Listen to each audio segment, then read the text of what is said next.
What's good? In my first video, I talked to y'all about making another video and giving y'all more context about who I am. So this is just a follow-up video to that. So I'm gonna cut straight to it. I got locked up when I was 19. I did 12 years straight. Um, I was affiliated. Um, it wasn't until here recently that I renounced gang banging, but I've been affiliated since I was 15 years old. Like I said, I got locked up at 19. Um, I guess I didn't realize how young I was until I went in and I was locked up with grown ass men, you know. So it was then, that I was really on some little homie shit. You know what I'm saying? So I was crashed out, really had no choice. Um, when I first went in there, um, I had talked to a lot of people. That was my first time ever being locked up. And I had talked to a couple of OGs before I had ever stepped foot in prison. Everybody's telling you to mind your business, try to stay in your own lane, So when I had first pulled up into prison, that's exactly what I tried to do, even though I was affiliated. But I just didn't realize how real it was, you know what I'm saying? Like, when you that young and you going to prison, it ain't no option, because when you that young and you affiliated, you expected to be on the front line, first. Shit, like fuck being on the front line. You expected to be on the front line first. You know what I mean? So I went in there with that laid back mentality trying to, but I tell you what, that shit didn't last long. Um, Cause it's crazy. Cause honestly, with that type of mentality, you'll think that you'll get pressed by your ops, but honestly, you'll feel that pressure more from your own homies. Cause you held to a standard, you expected to move a certain way in there. You expected to carry yourself with a certain amount of aggression. You know, expected to handle certain situations a particular way. And if you don't, then shit, you can fuck around and get crossed out. Ain't no telling. I done seen it all, but I done seen a lot of fake shit too. I done seen a lot of politics, niggas getting passes, all that come with the game. You know, I ain't even mad at it because I've been knowing, but anyways, um, so like I said, I was on some laid back shit. And I just start feeling that pressure from my own homies and shit. Motherfuckers wondering why I ain't coming around or why I'm acting like I don't belong. So it started with just little slick comments here and there. Motherfuckers really just trying to tempt check, you know. That's how it starts. And and if you don't respond to that temp check in the right way, it's only gonna feel that fire. So I'm gonna be honest, it wasn't that I was afraid. It was just I had my mind set on trying to do the right thing, but they took it as if shit was sweet, you know, and I think maybe to a degree I was blind to it, you know. So I mean it came to a head, eventually without going into the details. It happened to be a particular incident with a particular homie, you know. This nigga just got to talking crazy to me one day. Nothing against Tulsa niggas, but he happened to be from Tulsa and he was really on some Tulsa shit with me, you know.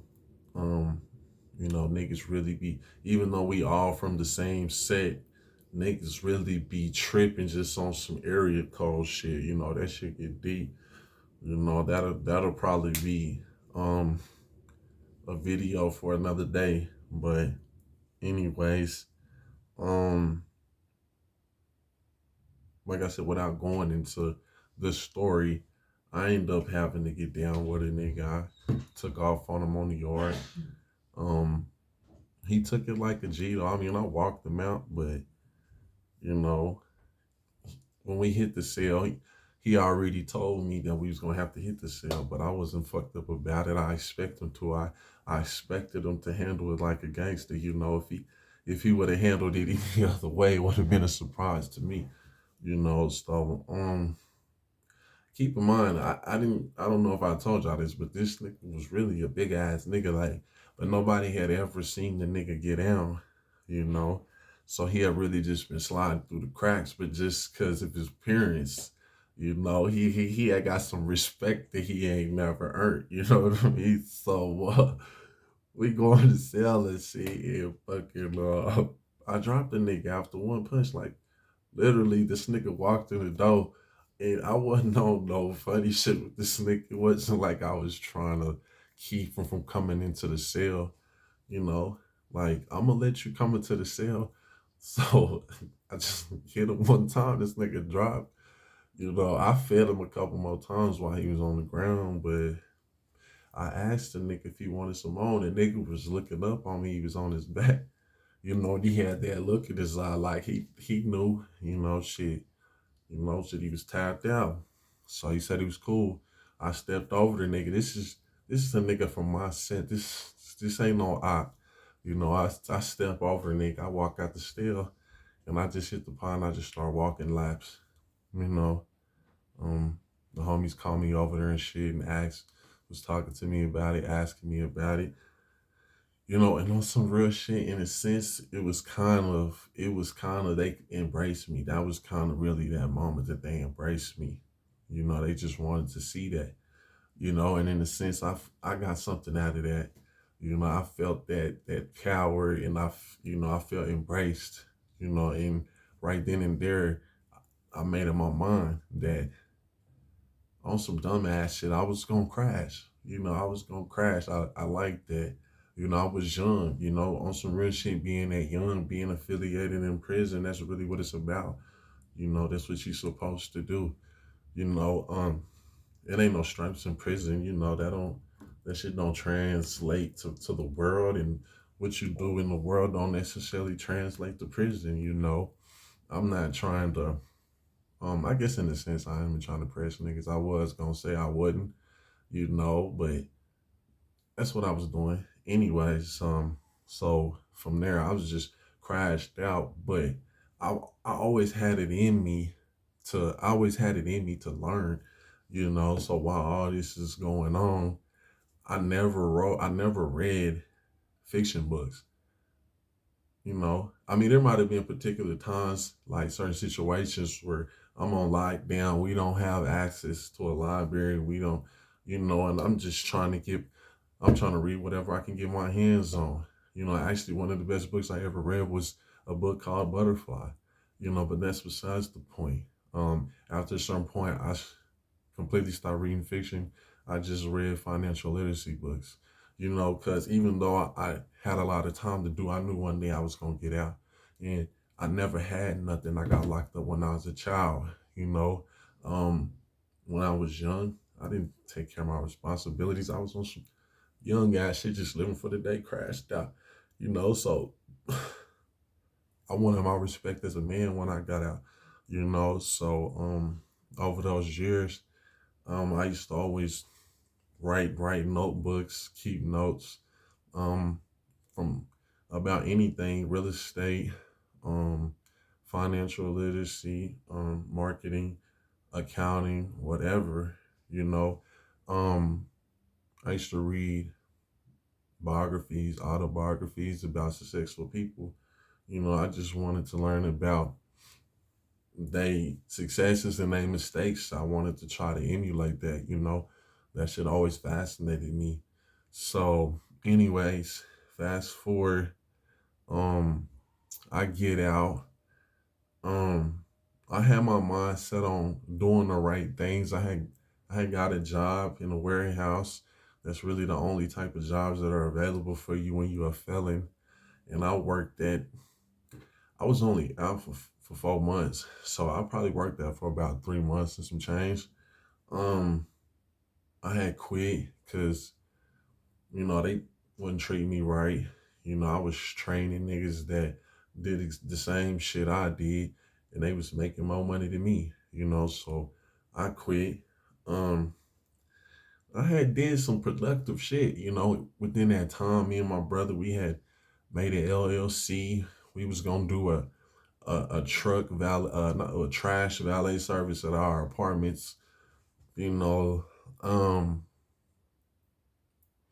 I really tried to do the right things, you know, but once I quit my job, I let the pressures of not having an income um be my excuse to play in the streets, you know. And that's how I ended up finding myself in county jail on a trafficking charge, drug proceeds and escape, you know. And I did 4 months in county jail on them before I bonded out. Kept it solid. I ain't never folded, never will.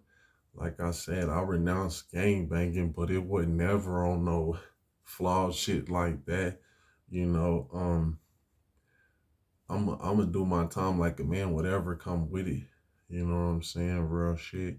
You got some niggas in these situations, they'll fuck around and act like they ain't never told or tell, and that really be their way out. You know, honestly, I've been on my way out for a while, but I'm not gonna go out like that. You know. Anyways, um, since I've caught them cases, it really kind of forced me to apply everything that I've been studying over the years, and honestly, it's it's unfortunate, but it's what I needed. You know, it put my back against the wall, and I'm as I told you in my first video, my clothing brand is not as successful as I would like it to be. Don't get it misconstrued. It ain't failed. You know what I mean? It just takes time. But I've already started laying the foundation, you know, to be successful in a positive way on some legit shit. You know, I'm studying so much, you know. I wouldn't say it's stressful because this is what I want. You know, it's a passion of mine, so I enjoy doing it. But it's like I'm trying to wear so many different caps, you know what I mean? Play so many different positions, but it is what it is. Um, it won't be like this forever, but um, when I did get out on the second time, um, I never told anybody this. Nobody ever knew this other than my family, but I had got out. I was living with my auntie out there in Cash, and I just know how to get to it. I knew I couldn't get a job because I got so much shit going on. I got ops, and it's not even on no scary shit. I just know what comes with it. You know what I mean? Like, I spent so much time in prison. It ain't even about being scared, like, to be honest, not to get too deep into it, but I don't give a fuck about life. Death is a transition to me. I've accepted that. I'm just trying to build a legacy for myself while I'm here. But it's like T.I. said, ain't nothing wrong with moving away to make a way. And if anybody tell you otherwise, they a fool. And I think a lot of people get caught up in the nonsense and being prideful and trying to prove yourself to people, or, man, fuck all that shit, bro. On some real shit, man, you really have to make yourself a priority and do what's best for yourself. That's something that I'm dealing with right now. I'm a real nigga, man. I like to try to keep my word. Over all that time I did, I told a few niggas that I was gonna fuck with them when I got out, and I got every intention to. It's on my heart in whatever manner. If I have to write a nigga, send a nigga money, just talk to a nigga on the phone, whatever, and I've done that. But I also have before I can take I also know that before I can take care of anybody else, I have to make sure that I'm straight, you know. And if the Lord says the same, I will eventually get into a position where I can, I can reach back and help a nigga. That's what my intentions is. That's the plan. That's what making this channel is all about, is getting through the door and helping the next person get through the door. I would hope somebody would do the same for me, but I'm getting off topic. But yeah, on God, for real. I was about to tell y'all some deep ass shit and completely forgot. But yeah, I never told nobody this shit, but I was homeless. I mean, even now, to a degree, I'm homeless. I was living out my car, but it wasn't on a broke shit. Like, I had money. I just had my mind set on keeping my expenses low and saving my money and taking my money and investing into my clothing brand, Trench Baby. You know what I mean? And just other endeavors that I have. It wasn't until I got into a head-on collision here recently that I'm not living in my car. I actually live with one of my coworkers. I got a good support system around me because people believe in me and they see that I'm on to something, so people support me, and I appreciate that shit from the bottom of my heart, for real, for real. You know what I mean? Like, it's a lot of haters out there, and a lot of fucked up people, but there's some good people out there, for real, for real. But anyways, um yeah, that's the plan. I'm just so focused. I make them sacrifices. I put in that work. You know, I pay the price. On some real shit, I really believe that success doesn't happen on accident. You look at anybody that's successful, and they put in that work. I don't give a fuck, double cup or not. You know what I'm saying? I don't give a fuck how many blunts they smoke, how fat the motherfuckers is. They put in that work. You know what I mean?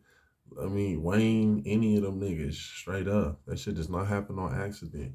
You know what I mean? Um, I really like to follow my Nipsey Hussle too. He really got a song. It's called 10 Toes Down. And he was talking in that song about how he went through every emotion to get where he at. And honestly, I feel like that comes with any motherfucking dream, any goal that you're pursuing. Like, it's gonna be ups and downs, and you're gonna go through every emotion. But the one thing that he said that stood out to me is he said, the only thing that separates him and anybody else is that he never gave up. You know what I mean? And that's the realest shit ever. And I'll never give up. We all gonna die one day, and if I gotta go, I'm gonna go knowing that whatever aspirations or goals I had on my heart or on my mind, that you know I wasn't afraid to try. You know what I mean? And that's the message that I want to spread to y'all. This is only the beginning. This is my second video ever making. Um, like I said, man, I'm not even supposed to be here. I appreciate y'all's time. And if you enjoyed the information that I had to share, I would appreciate it if you can like and subscribe to my channel. And until the next one, peace.